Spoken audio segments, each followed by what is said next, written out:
In a lively forest filled with chatter and color, there lived a young squirrel named Rilo. He was fast, clever, and full of energy.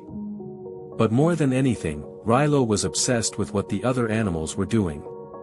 Every morning, instead of foraging or training his jumps, Rilo would climb the tallest tree just to watch the others.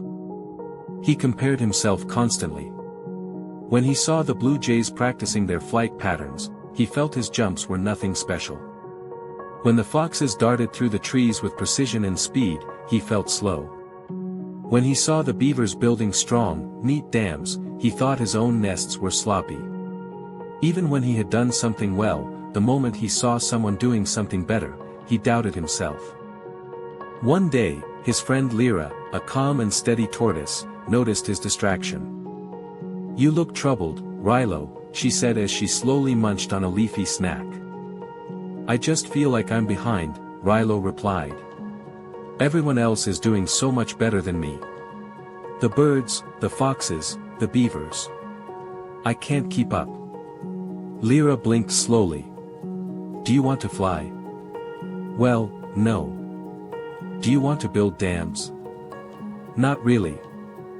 "Then why are you measuring yourself by what others are doing?" Rilo didn't have an answer. He just shrugged and climbed higher into the tree to watch more. That night, Rilo dreamed he was running a race through the forest. But instead of focusing on the trail, he kept looking at the other animals.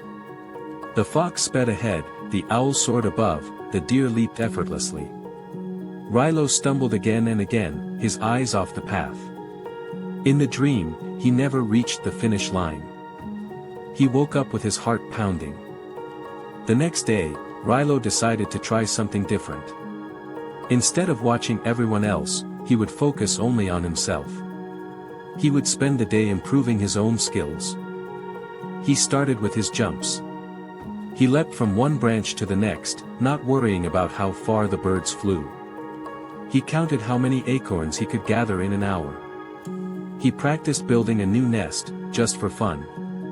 It wasn't perfect, but it was better than his last one. Days passed. He didn't stop to compare. He kept working on himself. And without realizing it, he grew stronger, faster, more confident. His jump stretched farther. His nest stood firmer. His rhythm felt natural and peaceful. One afternoon, as he was climbing with a heavy bundle of acorns, he heard a sharp cry from below. He looked down and saw a young rabbit stuck on a high ledge, trembling and unable to climb down. Without hesitation, Rilo jumped into action. He bounded from tree to rock to branch and reached the rabbit. Using his agility and strength, he helped guide the rabbit down safely. A small crowd of animals watched from below, impressed by his skill and bravery. Afterward, the rabbit looked up at him wide-eyed. "You're amazing. I've never seen anyone move like that." Rilo blinked, surprised. He hadn't thought about it. He was just doing what he had practiced. Lyra approached from the back of the crowd. "You've changed," she said. "You stopped watching the world and started living in it." Rilo smiled. "I guess I did." From that day on, he still noticed what others did, but he no longer let it shape his view of himself. He cheered them on, but he also cheered for himself.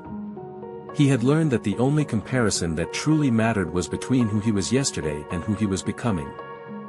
Years later, when younger squirrels came to him asking how to be the best, Rilo would say, "Don't waste your time measuring your value by someone else's strengths. Your path is your own. Make it count." The lesson is this: you grow fastest when you stop looking sideways and start looking forward. Focus on your own progress. Comparison distracts. Self-focus transforms.